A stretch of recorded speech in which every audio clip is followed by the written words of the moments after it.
Hai darlings, apa kabar? Semoga semuanya baik-baik aja ya. Selamat datang di channel Niki Niki Mua. Kenalin, nama gue Niki. Saat ini gue tinggal di Bali. Profesi gue ibu rumah tangga dan juga makeup artist. Oke, di video kali ini gue mau bahas tentang yang akhir-akhir ini marak sih sebenarnya. Banyak orang dan banyak artis juga yang lagi pindah ke Bali, either tinggal di Bali permanently atau sementara tinggal di Bali. Just a background, asal gue Jakarta, gue lahir dan besar di Jakarta. Di tahun 2011 kalau nggak salah, gue merantau ke Bali untuk bekerja. Nggak lama setelah itu gue menikah dan punya anak gue yang pertama lahir di Bali.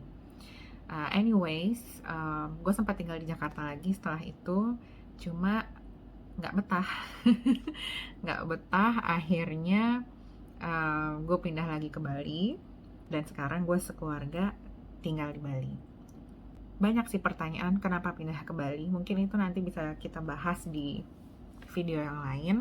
Cuma saat ini gue mau sharing ke kalian soal berburu rumah, karena kebetulan rumah gue yang sekarang ini gue sewa dan gue mau pindah nyewa ke rumah yang lainnya.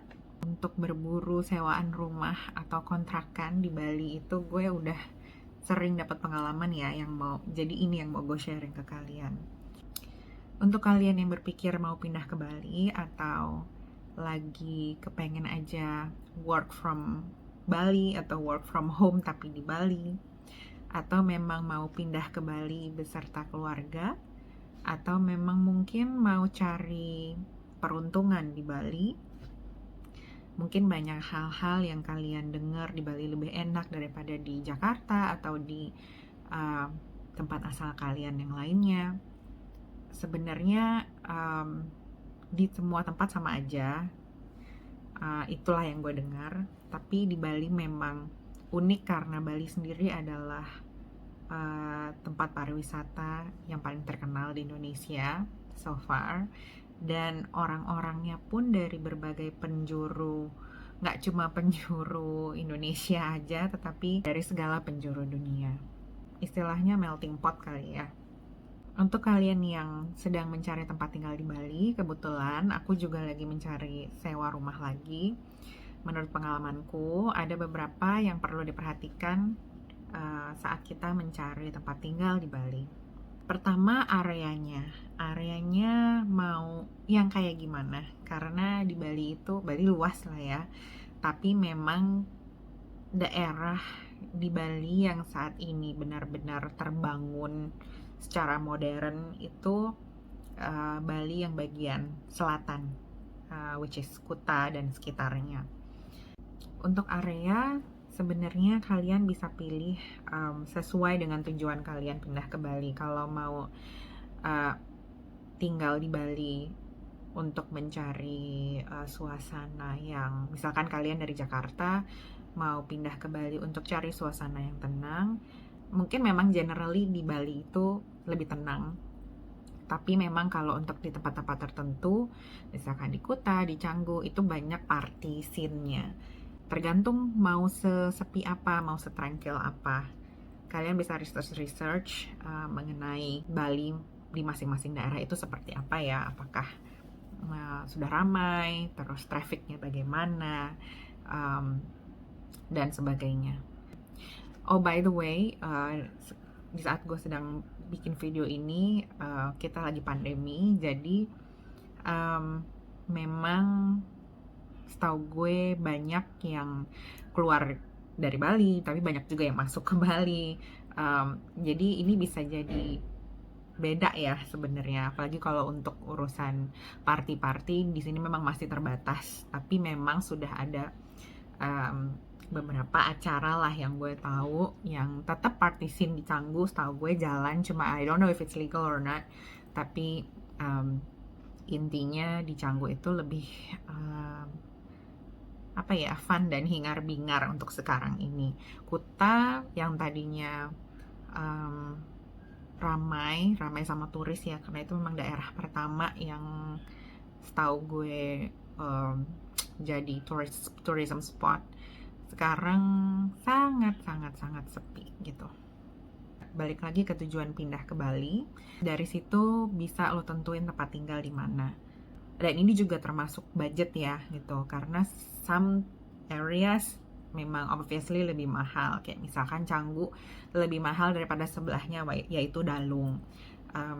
Sanur sebelahnya bisa pilih Renon, atau Kuta bisa, Kuta tuh luas sih sebenarnya, itu ada yang ya dekat pantai atau enggak. Semakin dekat sama tourism spot memang harganya pasti lebih mahal.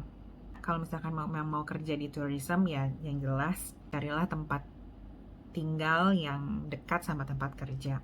Kalau misalkan cari ketenangan, misalkan nih mau WFH tapi from Bali, bisa di Ubud atau mungkin di Singaraja sekalipun bisa gitu ya, asalkan ada internet. Oke, lalu tipe rumah. Untuk tipe rumah, memang di Bali itu banyak sekali macamnya ya. Ada mulai dari kos-kosan, ada apartemen, ada mezzanine, ada shared house, atau rumah yang bisa dibagi-bagi gitu ya. Disewa beramai-ramai maksudnya. Ada juga rumah yang bisa dikontrak, juga villa. Ya tinggal dipilih sesuai budget kalian. Untuk kos-kosan ya sama aja lah ya semuanya. Saya nggak tahu range-nya berapa. Untuk apartemen di Bali itu jangan bayangin ketika kita kalau nemu listingan disewakan apartemen, jangan ngebayangin apartemen kayak di Jakarta atau di Surabaya yang high rise building, karena di sini nggak boleh bangun terlalu tinggi. Memang sudah ada peraturannya ya dari lama. Jadi apartemen di sini itu kebanyakan itu kayak bungalow atau kayak loft house gitu, atau townhouse. Jadi intinya di satu compound ada beberapa unit dan fasilitasnya di atas kos-kosan. Seringkali yang gue temuin itu ya sebenarnya kos-kosan / apartemen gitu ya. Dan juga mezzanine. Maksudnya mezzanine ini tuh loft, kayak rumah kecil gitu. Di bawah tuh biasanya ada ruang makan, ruang living room, dapur, sama bathroom. Nanti ada naik tangga gitu, nggak ada kamarnya tapi langsung tempat tidur.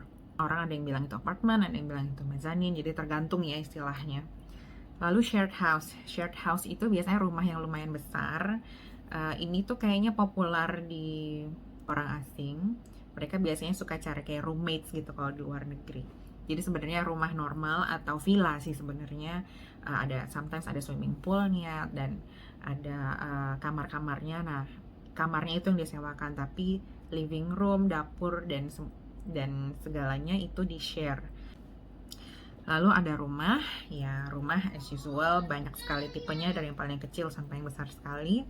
Lalu villa di Bali itu nyaru sih sebenarnya sama rumah. Jadi ketika kita bilang villa itu nggak mesti villa yang besar gitu ya, yang untuk holiday, karena di Bali juga targetnya macam-macam untuk turis. Ada yang low budget, ada yang mid budget, ada juga yang high budget.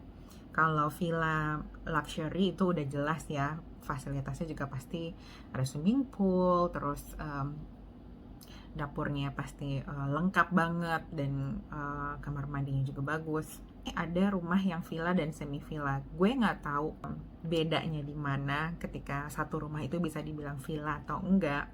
Cuma biasanya rumah-rumah yang bagus dan kadang-kadang open living gitu, itu biasanya dibilang villa, atau rumah yang ada swimming poolnya itu bisa dibilang villa. Biasanya ada istilah closed living atau open living, ada closed kitchen atau open kitchen dan sebagainya.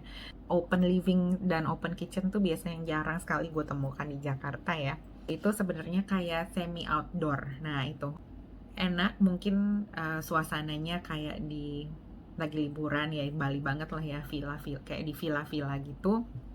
Problem is, yang gue takutkan tuh biasanya adalah satwa liar. Even di tengah kota kita masih suka banyak melihat binatang-binatang berkeliaran. Kalau misalkan di Denpasar pun masih suka banyak tupai lagi nyebrang di kabel listrik. Tupai sih nggak apa-apa lah ya, cuma kayak biawak gitu nih di sekeliling rumah gue tuh banyak banget biawak. Jadi kalau open kitchen gue rasa takut ya kalau biawak masuk. Terus belum lagi yang kayak serangga-serangga, terus cicak, tokek. Di Bali tuh banyak sekali tokek. Jadi kalau misalkan lo takut satwa-satwa begituan, I don't recommend open kitchen or open living. If you don't mind it, then it's good. Yang mesti diperhatikan juga ketika mencari tempat tinggal di Bali, ketika lo pindah ke Bali atau lo mau tinggal di Bali sementara, akses tempat tinggal lo di Bali. Pastikan sesuai dengan ekspektasi lo. Kalau lo bawa mobil nih misalkan, pastikan gangnya itu bisa dilalui mobil. Dan karena di Bali banyak sekali, even though you rent a big villa, tapi villanya bisa jadi itu di gang gitu, di gang yang cuma muat satu mobil. Banyak sekali gang-gang yang nggak bisa dilalui mobil, strictly motorcycle. Oke, what else? Kenali arah angin. Ini di Bali kita masih suka, gue nggak tahu ya kalau di tempat lainnya ya. Kalau di Jakarta seingat gue nggak. Jadi waktu gue pindah ke Bali sempat agak-agak mesti belajar lagi namanya arah angin. Kadang kalau kita nanya ini rumahnya di sebelah mana, dia akan bilang di sebelah timur jalan ini. Kita sebelah timur tuh di mana ya gitu.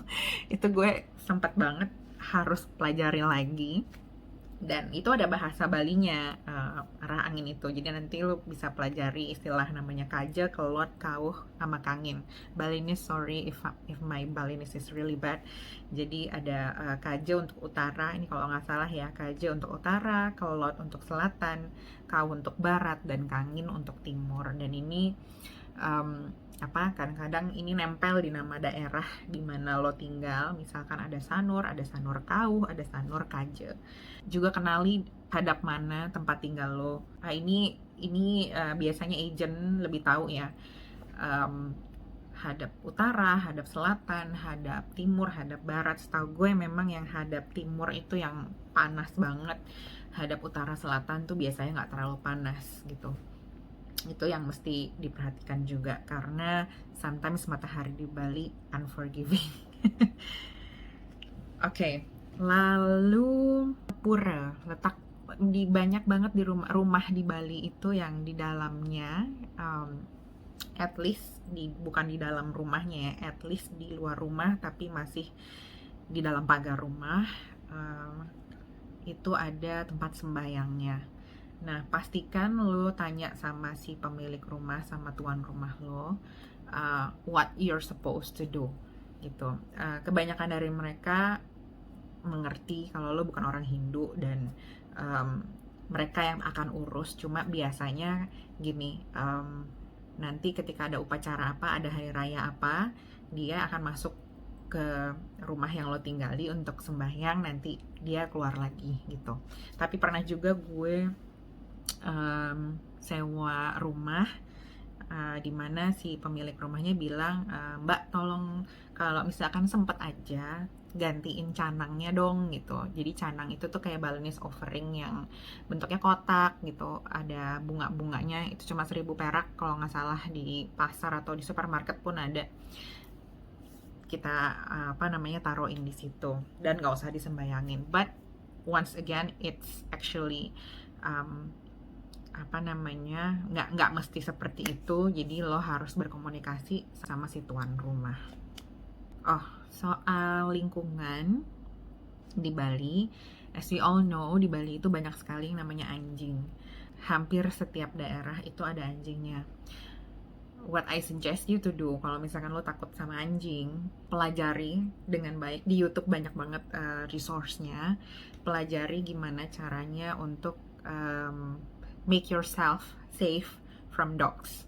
gitu. Tapi sepengalaman gue di Bali, nggak ada anjing tiba-tiba ngegigit lo langsung, nggak ada angin, nggak ada hujan tiba-tiba lo digigit, kecuali dia rabies gitu. Cuma di Bali rabies setahu gue sudah terkontrol, dan anjing-anjing dikontrol untuk vaksin rabies. Lalu untuk kebutuhan sehari-hari, biasanya tiap Banjar itu pasti ada pasarnya, atau kalau lo prefer belanja di supermarket, kita punya banyak pilihan. Cuma kalau lo cari supermarket yang besar-besar, jadi supermarket kayak di Jakarta gitu, kayak Lotte-Mart atau Carrefour, nggak semua daerah di sini ada, dan Carrefour setahu gue cuma di Kuta kalau nggak salah, karena itu ya Carrefour itu cuma di Kuta, Sunset Road sama Trans Studio Mall, that's all. Mall juga di sini sangat terbatas, jadi jangan mencari mall. Gue lebih sering cari apa ya, misalkan mau beli roti, cari bakery lokal, karena di sini banyak sekali bakery lokal yang enak, dan all local resources itu banyak banget di Bali. Kayak lo mau cari susu, supplier susu yang bisa ngirim ke rumah, itu lebih murah dan lebih enak, lebih seger dibanding lo ke supermarket beli susu kotakan gitu. Apalagi ya, sekolah di Bali juga banyak, tinggal dipilih. Kalau lo mau cari sekolah Islam ada, sekolah Kristen ada, sekolah Katolik ada, international school juga ada gitu. It basically depends on your preference. Cuma memang di sekarang ini lagi pandemi, jadi ya banyak yang homeschooling, banyak yang online school. Terakhir, di mana lo bisa nemuin rumah-rumah di Bali, misalkan lo sekarang masih ada di Jakarta atau lo misalkan masih di hometown lo. Pengalaman gue waktu pindah ke Bali itu emang sempet cari listingan di internet, jadi ada banyak tuh rumah 123, rumah.com, whatever it is. Tapi memang lebih baik kalau lo kesini dulu, lihat dulu, percobaan dulu. Gue inget waktu gue memutuskan untuk pindah lagi, gue sama suami mencoba tinggal dulu di sini 2 minggu. See if you like it or not, then you can decide gitu. Mungkin di 2 minggu itu lo bisa lihat, look around gitu. Kalian misalkan lo udah pegang listingan, lo bisa hubungi agentnya, datangi rumah-rumahnya tersebut gitu, lihat-lihat aksesnya, terus lingkungannya dan sebagainya. Dari situ lo bisa memutuskan apakah lo jadi pindah ke Bali, lo jadi tinggal di Bali atau enggak. Okay, I guess that's all for now. Semoga informasi ini bermanfaat bagi kalian yang sedang berpikiran atau memang sudah mau pindah ke Bali, or memang mau tinggal di Bali sementara. Jangan lupa klik tombol like dan subscribe. I'll see you next time. Bye!